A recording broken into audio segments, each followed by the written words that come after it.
everybody. I'm Tyrone Bowman.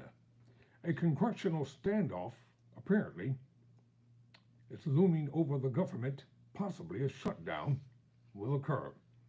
Once again, I'm Tyrone Bowman. This is Tyrone Bowman Tonight, and according to the Wall Street Journal, House Speaker Kevin McCarthy, representative from California, a Republican representative from California, rebuffed a bipartisan short-term funding bill from the Senate in favor of a House Republican plan driven by conservatives, as dim prospects for a deal raise the likelihood of a partial government shutdown starting this week. Many lawmakers now anticipate that Congress will fail to fund the government past September 30th, a lapse that will partially close federal agencies and temporarily withhold pay for federal workers and active duty military personnel.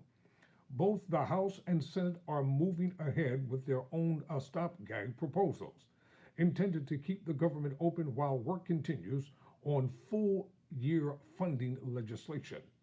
Each plan is considered a non-starter in the other chamber, however, with sharp differences on spending levels, Ukraine, and border security. The House is the main source of tension. McCarthy is effectively negotiating both with his own conference and with the Senate, but with no clear way to thread the needle. Some House conservatives have said they wouldn't mind a brief shutdown if it led to a better resolution of the spending fight, while senators of both parties have implored McCarthy to help keep the government open. McCarthy on Wednesday dug in on his strategy of holding a vote on a stopgap measure cutting spending to a lower to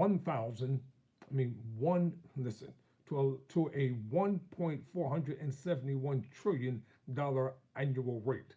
The proposal would enact strict border security measures, but omit money for Ukraine or disaster relief. The time period for funding is still under discussion. McCarthy said a vote on this bill could come Friday, but it was uncertain whether it would draw enough support from GOP holdouts to pass.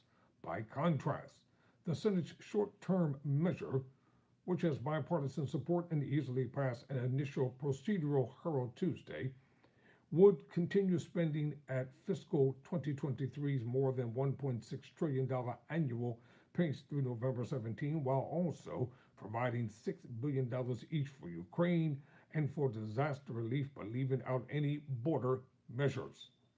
McCarthy indicated to House Republicans that he didn't plan to put the Senate measure on the floor for a vote. Such a bill, known as a continuing resolution or CR, likely would pass with Democratic votes, but it would split the GOP conference, enrage many members, and could spark an effort to remove McCarthy as Speaker. I don't see the support in the House, McCarthy told reporters, while emphasizing Republican calls for tightening controls at the southern border. Senate Majority Leader Chuck Schumer, Democrat from New York, said McCarthy was standing in the way of a bipartisan deal. The bottom line is, if they put our bill on the floor, it would pass, he said. Senate Minority Leader Mitch McConnell, Republican from Kentucky, while declining to directly counsel McCarthy, said the choice for lawmakers is simple.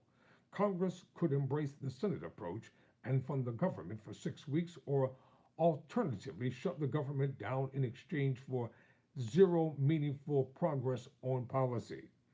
Aides expected that amendment votes would be needed to clear the continuing resolution through the Senate, and the bill could still see changes. Arizona Senator Christine Sienna, an independent who caucuses with the Democrats, is a part of a group that includes and Tom Tillis, working to devise a amendment providing funds to address border security, according to a person familiar with the matter, citing growing number of migrants. Collins, a lead negotiator on the spending bill, said she thought that amending the bill to include something to address that would be wise.